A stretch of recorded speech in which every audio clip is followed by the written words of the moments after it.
ശബരിമലയിലെ സ്വർണ്ണപ്പാളി കേസുമായി ബന്ധപ്പെട്ട് ഗൂഢാലോചന നടന്നിട്ടുണ്ട്. അതിൽ കൃത്യമായ അന്വേഷണം വേണമെന്നാണ് ഇപ്പോൾ കോടതി ആവശ്യപ്പെട്ടിരിക്കുന്നത്. പക്ഷേ ഈ അന്വേഷണ സംഘത്തിന് കോടതി പറഞ്ഞാൽ മാത്രമേ മനസ്സിലാകുകയുള്ളൂ. അവിടെ പ്രശ്നം. അപ്പം അന്വേഷണ സംഘത്തെക്കുറിച്ച് കൂടി ചിന്തിക്കണ്ടല്ലോ. ഗൂഢാലോചനയിൽ ആരെല്ലാം ഉണ്ട് എന്ന് നോക്കുന്ന സമയത്ത് ആ ഗൂഢാലോചനയിൽ അന്വേഷണ സംഘത്തിനും പങ്കാളികളാകാലോ. അപ്പം അത് കുറച്ചും കൂടി വിപുലീകരിക്കണം. ഏതൊക്കെ ദിശയിലേക്കാണ് കോടതി തന്നെ വിരൽ ചൂണ്ടുന്നത്, ആ നിലയ്ക്കുള്ള അന്വേഷണം വീണ്ടും മുന്നോട്ട് കൊണ്ടുപോകണം. അപ്പോഴാണ് ആരൊക്കെയുണ്ട്, വേലി തന്നെ വിള തിന്നുന്നോ എന്നുകൂടി ചിന്തിക്കാൻ സാധിക്കും. അല്ല, അന്വേഷണ സംഘം എങ്ങനെയെങ്കിലും ഉണ്ണികൃഷ്ണൻ പോറ്റിയെ ചുറ്റിത്തിരിഞ്ഞ് നിൽക്കുകയാണ്. പക്ഷെ മുകളിലോട്ട് പോയാൽ ഈ ഗൂഢാലോചന അവിടെയാണ് കോടതി ഉദ്ദേശിക്കുന്നത്. അല്ലേ, അത് കോടതിയാണ് ഉദ്ദേശിക്കുന്നത്. ഒരു വലിയ മീനുകൾ പിടിക്കപ്പെടും. ഉണ്ണികൃഷ്ണൻ പോറ്റി മാത്രമല്ല, വലിയ മീനുകൾ പലതും ഉണ്ട്. ദേവസ്വം ബോർഡ് പ്രസിഡന്റ്, മുൻ പ്രസിഡന്റുമാർ, എക്സിക്യൂട്ടീവ് ഓഫീസർ, ഇത്തരം ആൾക്കാർ മുഴുവൻ ഇതിൽ ഗൂഢാലോചനയിൽ പങ്കാളികളുണ്ട്. ഞാൻ പറയുമ്പോൾ അവരുടെ സ്വത്തിനെ കുറിച്ച് അന്വേഷിക്കണം. അവർ ദേവസ്വം ബോർഡിലെ ഉദ്യോഗസ്ഥരായിട്ട് കയറുന്ന സമയം മുതൽ, എക്സിക്യൂട്ടീവ് ഓഫീസറോ അല്ലെങ്കിൽ അങ്ങനത്തെ ആൾക്കാരെന്നല്ല, ദേവസ്വം ബോർഡ് ഉദ്യോഗസ്ഥരായിട്ട് കയറുന്ന സമയം മുതൽ അവരുടെ സ്വത്ത് വിവരങ്ങൾ അന്വേഷിക്കണം. അവരുടെ ശമ്പളം, അവരുടെ വരുമാനം, ഇതിൻ്റെ അപ്പുറത്തേക്ക് എന്തെല്ലാം ഉണ്ടായിരുന്നു. പ്രസിഡന്റുമാരെ കുറിച്ചിട്ട് അന്വേഷിക്കണം. അവരുടെ വരുമാന സ്രോതസ് എന്താണ്. മനസ്സിലാക്കിയത് ഇപ്പോഴത്തെ പ്രസിഡന്റിന് സാമ്പത്തികമായിട്ട് വലിയൊന്നും ഉണ്ടായിരുന്ന ആളല്ല എന്നുള്ളതാണ്. ഇപ്പം അദ്ദേഹം എവിടെയൊക്കെ സ്ഥലം വാങ്ങിച്ചു. ഒരു പ്രസിഡന്റ്, ഞാൻ ഉദാഹരണം പറഞ്ഞതാണ്. ഇതേപോലത്തെ ആ ആളുകളെ മുഴുവൻ കുറിച്ച് അന്വേഷിച്ച് കഴിയുന്ന സമയത്താണ് ഈ ഗൂഢാലോചന എന്ന് തുടങ്ങി. ഇപ്പം തുടങ്ങിയതല്ല. ചുരുക്കി പറഞ്ഞാൽ ഈ ദേവസ്വം ബോർഡ് പ്രസിഡന്റുമാരെന്ന് പറയുന്ന രാഷ്ട്രീയ നേതാക്കളാണ്. അപ്പം രാഷ്ട്രീയക്കാർക്ക് പങ്കുണ്ട്. ഇതിൻ്റെ ഭാഗങ്ങൾ എങ്ങോട്ട് പോകുന്നു ഇത് നോക്കണ്ടേ. എല്ലാ നിലയിലും ഇപ്പോഴത്തെ രാഷ്ട്രീയം, അതായത് ഈ ഭരിക്കുന്ന ആൾക്കാർ എല്ലാ കാര്യങ്ങളിലും തട്ടിപ്പ് നടത്തുകയാണ്. ഓരോ ഇതെടുത്ത് നോക്കിക്കഴിഞ്ഞാലും അതിൽ മുഴുവൻ കോടികളുടെ, ശതകോടികളുടെ തട്ടിപ്പാണ് നടത്തിക്കൊണ്ടിരിക്കുന്നത്. ദേവസ്വം ബോർഡിൽ മാത്രം എന്തിനാ അവർ ഒഴിവാക്കണം എന്നാണ് അവരുടെ ചിന്ത. അപ്പം ദേവസ്വം ബോർഡിൽ കൂടിയിട്ട് ഈ തട്ടിപ്പ് ഒരു ഭാഗം. ഇതെവിടെയൊക്കെയാണ് കിട്ടുന്നത്? ഗൂഢാലോചന എന്ന് പറയുമ്പോൾ ഏതൊക്കെ തരത്തിലാണ് അതിൻ്റെ ഗൂഢാലോചന? ഇന്നലെ പറഞ്ഞതുപോലെ ആനകളെ വെക്കുന്നു എഴുന്നള്ളിക്കാൻ. ഈ ആനകൾ എഴുന്നള്ളിക്കാൻ വെക്കുന്ന സമയത്ത് സ്പോൺസേഴ്സിനെ കണ്ടെത്തല്ലേ. ഈ സ്പോൺസേഴ്സ് എന്ന് പറയുമ്പോൾ ഒരു സ്പോൺസറാണ് ഒരു ആനയുടെ പൈസ പുറത്തേക്ക് വരുന്നത്. അതും ആനയുടെ മുതലാളിയെ സ്വാധീനിച്ചിട്ട് പരമാവധി പൈസ കുറയ്ക്കും. ഒരു 100 പേരെങ്കിലും സ്പോൺസേഴ്സ് ഉണ്ടാവും. എത്ര ലക്ഷങ്ങൾ ആ പേരിൽ ഇവർക്ക് കിട്ടുന്നു? ഇതിനൊന്നും കണക്കില്ല. അല്ല, ഇപ്പോൾ വരുന്ന വിവരം അനുസരിച്ച് ദേവസ്വം ബോർഡുമായി ബന്ധപ്പെട്ട അന്നദാനം, എല്ലാത്തിലും തട്ടിപ്പാണ്. തട്ടിപ്പില്ലാത്തതൊന്നുമില്ല. അല്ല, ഞാനൊരു ആനയുടെ കാര്യം പറയാൻ കാരണം ഇതേപോലെ തന്നെയാണ് അന്നദാനം. അന്നദാനം സ്പോൺസർ ചെയ്യുന്ന ആൾക്കാർ 100, 150, 200, ആയിരങ്ങളായിരിക്കും. പക്ഷെ ഒരു ദിവസം കൊടുക്കുന്ന ഒരാളുടെ പേരുള്ള അന്നദാനമാണ്. അപ്പം ഇതിൻ്റെ പേരിൽ താഴെ മുതൽ മുകളിൽ വരെ, ഏറ്റവും മുകളിലെ മന്ത്രി വരെ എന്ന് ചിന്തിക്കണം. അവിടം വരെ ഇത് പോകുന്നു. ഇതൊരു ശബരിമല മാത്രമല്ല, എല്ലാ ക്ഷേത്രങ്ങളിലുണ്ട് ഈ കാര്യം. അങ്ങനെ ദേവസ്വം ബോർഡുമായി ബന്ധപ്പെട്ട് നിരന്തരം തട്ടിപ്പും വെട്ടിപ്പും നടന്നതായി പുറത്തു വന്നു. എന്നിട്ടും അവരുടെ ആത്മവിശ്വാസത്തിന് കുറവില്ല. അവരുടെ മുഖത്ത് ഇപ്പോഴും പുഞ്ചിരിയാണ്. കാരണം ഇതിന് പിന്നിൽ ഇവർക്ക് ധൈര്യം നൽകുന്നത് അവരെ ഭരിക്കുന്ന കക്ഷികൾ, ഏത് പാർട്ടിയാണെങ്കിലും അവർക്ക് നേതൃത്വം കൊടുക്കുന്ന മന്ത്രിമാർ, അതിന് നേതൃത്വം കൊടുക്കുന്ന മുഖ്യമന്ത്രി വരെ ഇതിന് കാരണക്കാരായിരിക്കാം. അപ്പോൾ ആ നിലയ്ക്കാണ് ഇത് പോണത്. പിന്നെ അവർക്ക് പൂർണ്ണമായ ഒരു ആത്മവിശ്വാസം കൊടുക്കാൻ വേണ്ടിയിട്ട് വേറെ അന്വേഷണ സംഘത്തിലെ ഉദ്യോഗസ്ഥരുണ്ടാവും. അന്വേഷണ സംഘത്തിൽ വരുന്നു എന്ന് പറയുന്ന ഉദ്യോഗസ്ഥന്മാരുണ്ടാകാം. അതും കൂടി ചിന്തിക്കേണ്ടത് കോടതി ആ നിലയ്ക്ക് കൂടി വീക്ഷിച്ചു എന്നുള്ളത് കൊണ്ടല്ലോ ഇപ്പം മനസ്സിലാക്കാൻ വേണ്ടിയിട്ട്. അപ്പം ഇതാണ് ഇന്നത്തെ കാര്യം. ഇതാണ് ഇതിൻ്റെ കാരണം. ഈ ഹിന്ദുക്കളുമായി ബന്ധപ്പെട്ട്, ഹൈന്ദവരുമായി ബന്ധപ്പെട്ട് നോക്കുകയാണെങ്കിൽ പല വിഷയങ്ങളിൽ ഇടപെടുന്നത് കോടതിയാണ്. അല്ലാതെ ഈ ഹൈന്ദവർ ഇത്തരം വിഷയങ്ങളിൽ ഇടപെടുന്നത് കണ്ടിട്ടില്ലല്ലോ. അവർ മൗനത്തിലാണ്. കാരണം അതെന്താണ്, ദേവസ്വം ബോർഡുമായുള്ള ഈ ഒരു സിസ്റ്റം ഉള്ളത് കൊണ്ടാണ്. അത് തികച്ചുമല്ല. കാരണം ഹൈന്ദവർ ഇത്തരം കാര്യങ്ങൾ ഇടപെടാറുണ്ട്, ഹൈന്ദവ സംഘടനകൾ ഇടപെടാറുണ്ട്.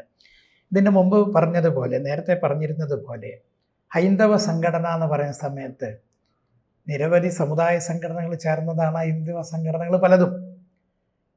പെരുന്ന മുതൽ കണിച്ചുകുളങ്ങര വരെ കിടക്കുന്നതും, പിന്നെ ചെറുതാണെങ്കിൽ തിരുവനന്തപുരം വരെ കിടക്കുന്നതും ഒക്കെ ആയിട്ടുള്ള വിവിധ സംഘടനകളാണ്. ഈ വിവിധ സംഘടനകൾക്ക് മുഴുവൻ പല രാഷ്ട്രീയക്കാരുമായിട്ട് ബന്ധമുണ്ട്, സംഘടനാ നേതാക്കന്മാർക്ക്. സ്വാഭാവികമായിട്ടും ഹൈന്ദവ സംഘടനകൾ എന്ന് പറയപ്പെടുന്നവർ അവരിത്തരം കാര്യങ്ങൾക്ക് ഇറങ്ങുന്ന സമയത്ത് അതിനെ താഴോട്ട് വലിക്കാൻ വേണ്ടി, കീഴ്പോട്ട് വലിക്കാൻ വേണ്ടി ഈ ആളുകളൊക്കെ പലപ്പോഴും തയ്യാറാറുണ്ട്. പലപ്പോഴും ഹൈന്ദവ സംഘടന ആൾക്കാരെ പറയാൻ തയ്യാറാറില്ല എന്നേ ഉള്ളൂ. അപ്പം ഹൈന്ദവ സംഘടനകൾ ഒരു കാര്യവുമായി മുന്നോട്ട് പോകുന്ന സമയത്ത് അതിനെ നിശിതമായി എതിർക്കാൻ ഇന്നത്തെ ഭരണകൂടം തയ്യാറാവുന്നു. ഇന്നത്തെ അല്ല, എപ്പോഴത്തെയും ഭരണകൂടം തയ്യാറാവുന്നു, കേരളം ഭരിച്ചിട്ടുള്ള. അതിന് പല കാരണങ്ങളുമുണ്ട്. സ്വാഭാവികമായും ഹൈന്ദവ സംഘടനകൾ മുന്നോട്ട് വരുന്ന സമയത്ത് അതിനെ തകർക്കാനാണ്, ആ മുന്നോട്ടുള്ള വരവിന് തകർക്കാനാണ് ഭരണകൂടം ശ്രമിക്കുന്നത്. അല്ലാതെ ഹൈന്ദവ സംഘടനകൾ മുന്നോട്ട് വരാത്തത് കൊണ്ടല്ല. ഇത്തരം കാര്യങ്ങൾ കണ്ടുപിടിച്ചതിലും ഇതിനെ വിമർശിക്കുന്നതിലും ഇതിനെ എതിർക്കുന്നതിലും എല്ലാം ഹൈന്ദവ സംഘടന ഉള്ളത് കൊണ്ടാണല്ലോ അത്. വേറെ ആരും തന്നെ മുന്നോട്ട് വന്നില്ല. വന്നവർക്ക് ഉദ്ദേശങ്ങൾ വേറെയുണ്ട്. ആരെങ്കിലും വന്നിട്ടുണ്ടെങ്കിൽ അവർക്ക് ഉദ്ദേശം വേറെയാണ്. ക്ഷേത്രം നന്നാണെന്നോ ദേവസ്വം ബോർഡ് നന്നാക്കണമെന്നോ ഒന്നുമല്ല. ഏറ്റവും അവസാനം SDP വരെ സമരത്തിലാണ്. അതെ, അതാ പറഞ്ഞത്, SDP സമരത്തിലാണ്. പത്തനംതിട്ടയിൽ ഇന്നലെ വലിയ മാർച്ച് ഉണ്ടായിരുന്നു. അതെ, ദേവസ്വം ബോർഡ് ഓഫീസിൽ. അതാണ്. അപ്പൊ അവർക്ക് ഉദ്ദേശം ഇതൊന്നുമല്ല. അവർക്ക് ഉദ്ദേശം ദേവസ്വം ബോർഡേ തകർക്കണം എന്നാണ്. അതാണ് അവരുടെ ഉദ്ദേശം. അപ്പോൾ അത് അല്ല, ഹൈന്ദവരോടുള്ള സ്നേഹം. അതെ, ഇതിനോടുള്ള സ്നേഹമാണ്. പിന്നെ വിഡ്ഢികളായിട്ടുള്ള ഹൈന്ദവര് അത് പറയും നാളെ. കാരണം ശിവൻകുട്ടിമാരുണ്ടാകുമല്ലോ, പേര് ഹൈന്ദവ പേരാണല്ലോ. ഈ ശിവൻകുട്ടിമാർ ഏതാണ് ഇപ്പോൾ അവർ SDPI ആണോ കമ്മ്യൂണിസ്റ്റ് ആണോ എന്നൊക്കെ സംശയമാണ് ഇപ്പോൾ എല്ലാറ്റിലും. ഈ വിഭാഗത്തിനെ ഈ ഗൂഢാലോചനയായിട്ട് ബന്ധമുള്ളതല്ല കേട്ടോ, ഈ വിഭാഗത്തിന് ഇന്ന് തന്നെ ഉണ്ട്. പിന്നെ PM ശ്രീയുമായി ബന്ധപ്പെട്ട് നടപ്പിലാക്കുന്നതിനെതിരെ, അത് നടപ്പിലാക്കുന്നതിനെതിരെ ഇപ്പോൾ പല ഭാഗത്തു നിന്നും പല പത്രങ്ങളും ആമുഖങ്ങൾ എഴുതിയിട്ടുണ്ട്. അതെ, അപങ്ങൾ എഴുതും, ആ പത്രങ്ങൾ എഴുതും. ഇതെല്ലാം കണ്ടുകൊണ്ടാണല്ലോ ഈ പ്രശ്നങ്ങളൊക്കെ ഉള്ളത് ഇപ്പം. അപ്പോൾ അവരെ അതിൽ നിന്ന് ഊരുകയും വേണം, അതേ സമയത്ത് ഇവരെ രക്ഷിക്കുകയും വേണം. ഇതാണ് ശിവൻകുട്ടിയുടെ പോക്ക്. ആ ബുദ്ധിയില്ലാത്ത പോക്കല്ല കേട്ടോ. പല ആൾക്കാരും പറയാനല്ലോ ശിവൻകുട്ടി പറയുന്ന കാര്യങ്ങൾ പലരും ബുദ്ധിയില്ലായ്മ.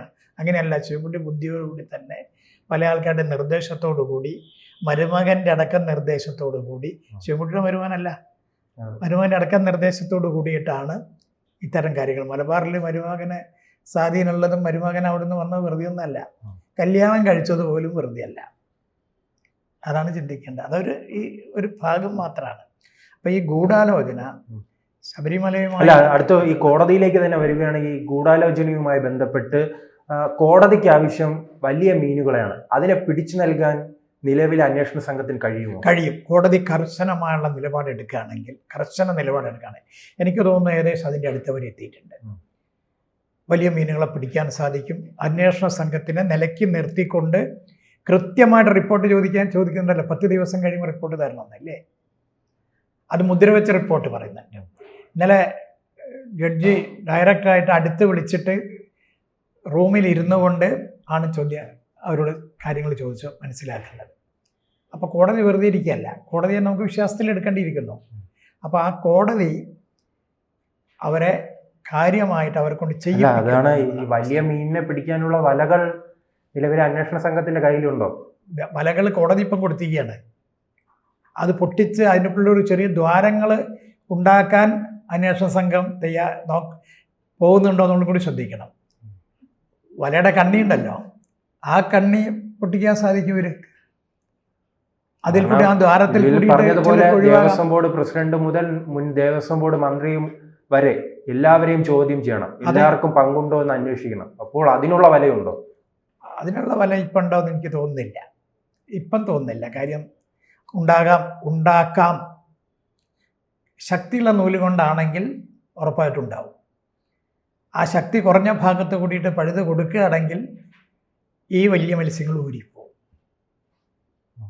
ചെറിയ മത്സ്യങ്ങളെ കൂടിയിട്ട് അവരതിൽ നിർത്തി അതിന് കെട്ടുകെട്ടി ഇവർ ഒഴിവാക്കാനുള്ള പദ്ധതി ആവിഷ്കരിക്കുകയാണെങ്കിൽ ഒരു ഊരിപ്പോവും.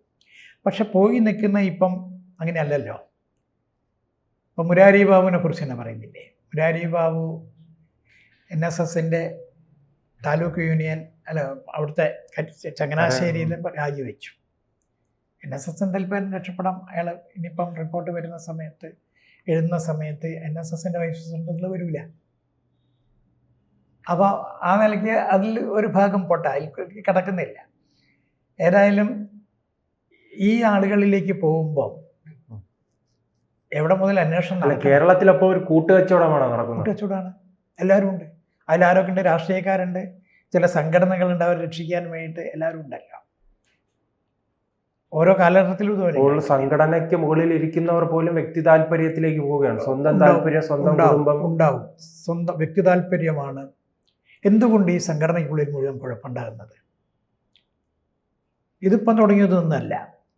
പിന്നെ ഓരോരുത്തരുടെ പവർ അവർ ഉപയോഗിക്കുന്നു. ആ പവർ ഉപയോഗിക്കുന്ന രാഷ്ട്രീയക്കാരെ കൂട്ടിയിട്ടാണ് അല്ലേ?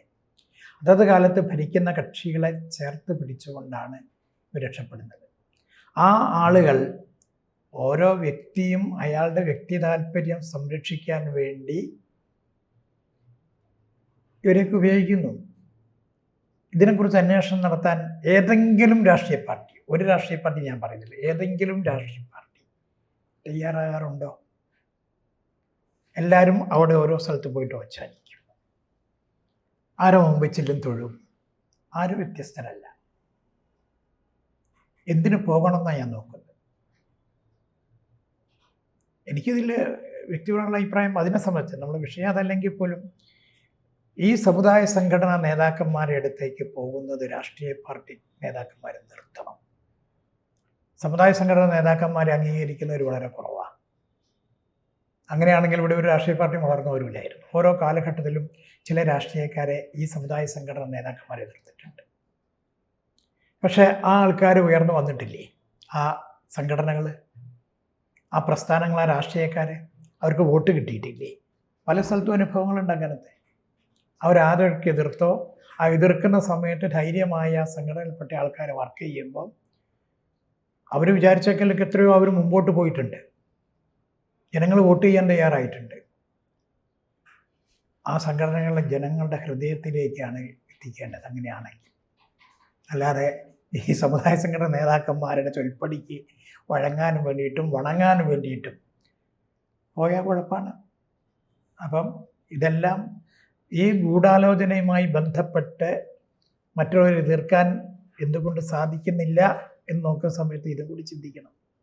കൂടുതൽ വാർത്തകളും വിശേഷങ്ങളും നിങ്ങളിലേക്ക് എത്താൻ ABC മലയാളം സബ്സ്ക്രൈബ് ചെയ്യുക, ബെൽ ബട്ടണും അമർത്തുക.